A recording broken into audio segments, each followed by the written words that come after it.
Hello mga ka-farmlat, ayan, good morning po sa inyo lahat. Ayan, sa mga buyer po natin nagpapahanap po ng kanilang retirement plan at yung gusto po ay flat, ayan, nakahanap na po yung ating locator.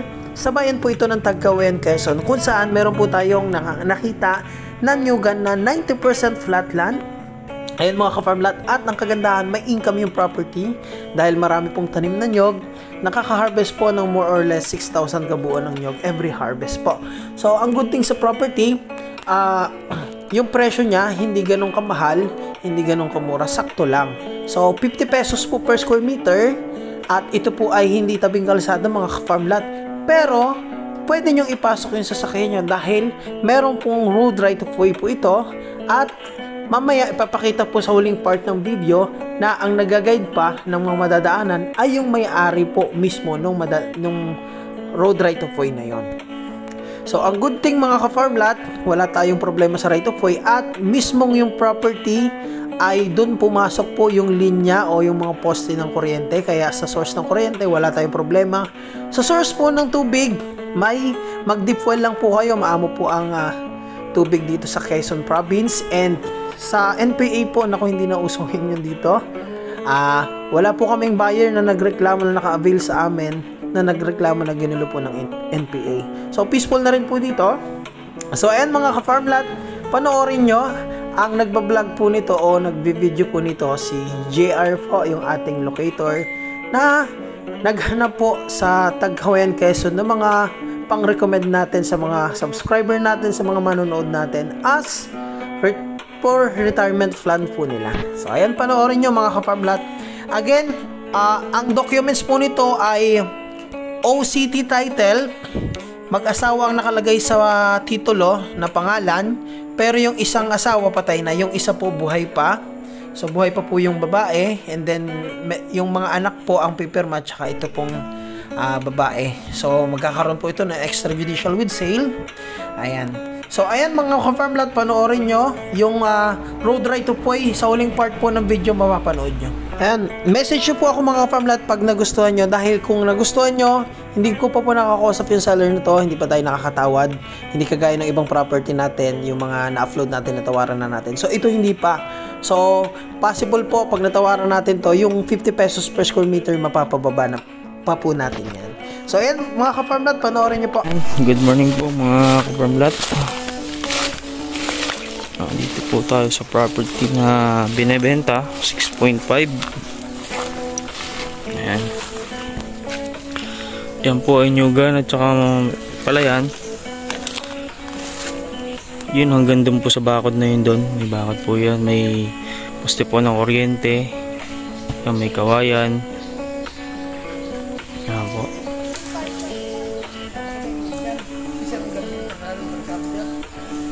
Ngayon, nandito po tayo sa likod ng property kasi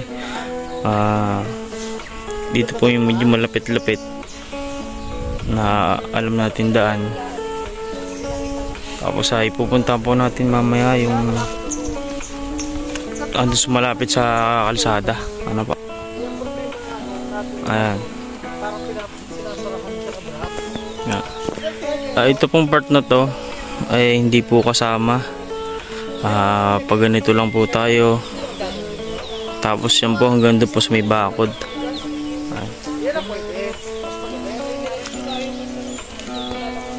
Ayan, dito po tayo sa loob ng property na 6.5. Ayan po yung pagitan yung bakod. Ayan, makikita nyo na po. Sira na nga puno to, antipolo. Ito.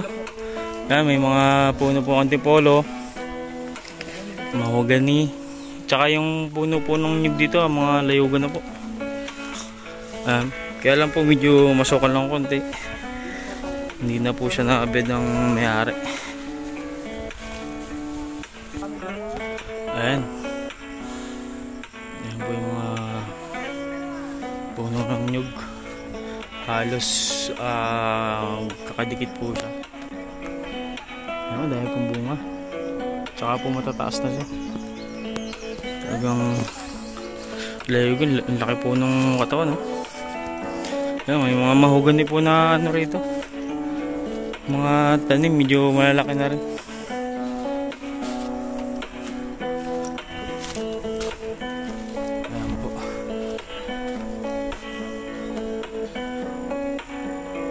Tingin mo sir, ilang percent ang flatland nito?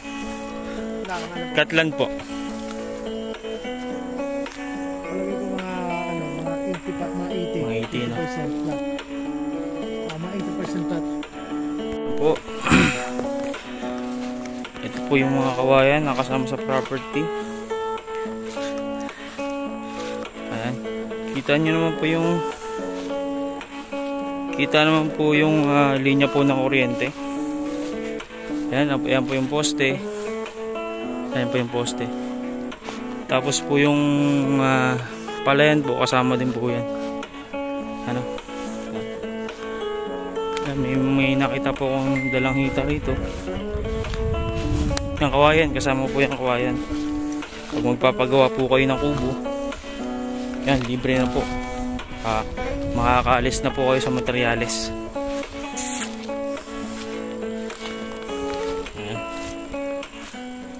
Yan, may mga jimili na rin po rito. May mangga. May kawayan pa po rito sa loob. Ayan, kawayan pa po yan.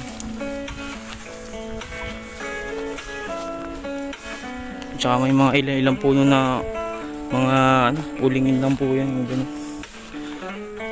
Hanggang saan pa ito sir? Hanggang sa may bakod? Hindi po. Hanggang dyan lang sa mga mataas na sakop yan. Ito? Yan po mataas na ito. Ito. Hanggang yan lang po pala. Pag ganito. Ayan. Wala tayong magiging problema rito sa source ng kuryente kasi yung linya po ng kuryente nasa loob po mismo ng property. Ano po? Ayan. Ayan ang mga ka-farmlat, ito na yung barangay road. Ayan, yan po yung barangay road. Going naman tayo sa property. Ito po yung may-ari ng road right of way na madadaanan. So pinapakita niya po dito yung ibinigay niyang madadaanan. So pagitan lang po yan ng nyog. So daanan po talaga yan, wala pong maapektuhan na mga tanim. And sana po tayo maka-deal nito mga ka-farmlat. Ayan, matulungan naman natin yung masipag nating locator. Dahil yun, pangdagdag pong pinansyal dun sa pinapagawa po nilang bahay kasi nadaanan ng bypass road. Highway po yung kanilang bahay kaya sila po ay pinaalis na doon.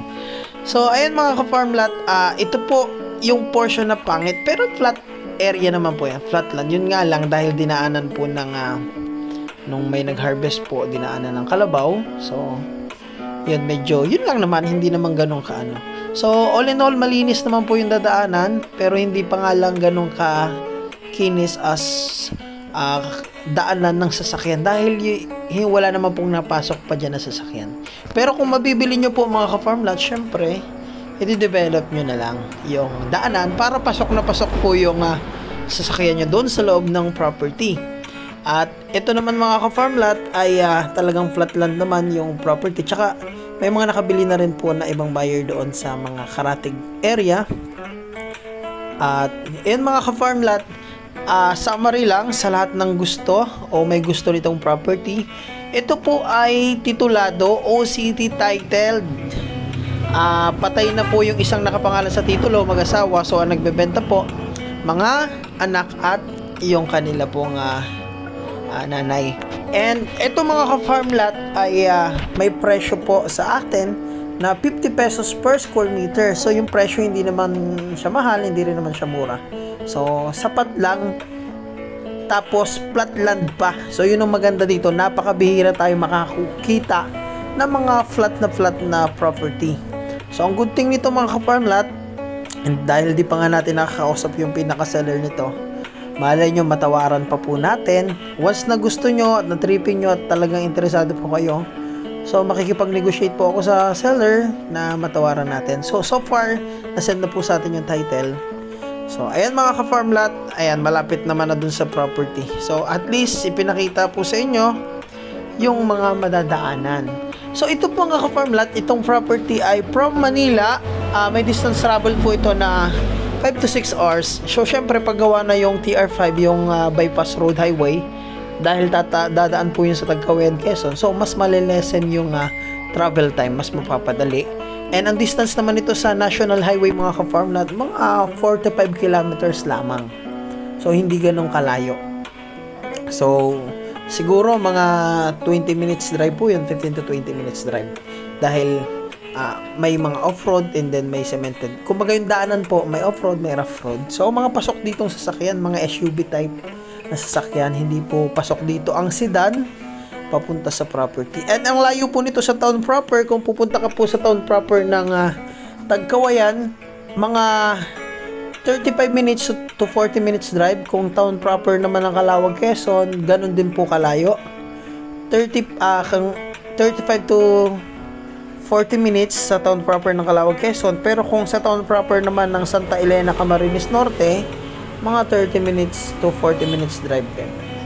So, pili na lang kayo kung saan nyo gusto pupuntang town proper. So, ayan mga ka-farmland, yan tinuturo natin. Yan na po yung mismong property. Salamat po! Ang sarap mamuhay sa probinsya. Sariwang hangin at ang sarap sa tenga ng tawa ng mga bata. Ang sarap dito tumanda. Kaya kung wala ka pang probinsya, handang tumulong ang grupo namin para mahanapan po kayo ng retirement plan. Investment farm, ganun din ang bakasyonan. Kaya tara na, dito sa Quezon Province, habang mura pa ang mga lupa. Kaya sa mga nais pong mag-inquire, ayan po ang ating FB account, Facebook page, WhatsApp and Viber. Para sa susunod, kayo naman po ang maservisyohan namin. Maraming salamat po.